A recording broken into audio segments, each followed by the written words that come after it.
வணக்கம்.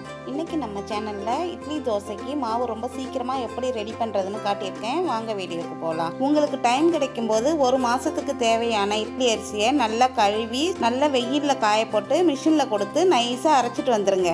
நமக்கு தேவைப்படும் போது 3க்கு 1, அதாவது 3 டம்ளர் மாவுக்கு 1 டம்ளர் உளுந்துங்கிற அளவில் உளுந்தை மட்டும் 3/4 மணி நேரம் ஊற வச்சு 5 நிமிஷம் மிக்சியில் பபிள்ஸ் வர்ற வரைக்கும் அரைச்சி மிஷினில் அரைச்ச மாவோட உப்பு போட்டு கலந்து 6 மணி நேரம் புளிக்க வச்சு மறுநாள் காலையில் இட்லி ஊற்றி பாருங்கள்.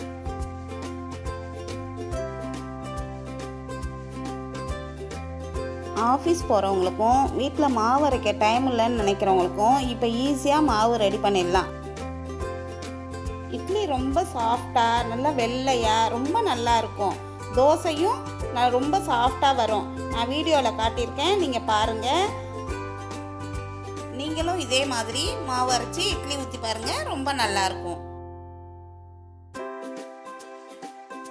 இந்த வீடியோ உங்களுக்கு பிடிச்சிருந்தா லைக் பண்ணுங்கள், ஷேர் பண்ணுங்கள், சப்ஸ்கிரைப் பண்ணுங்கள்.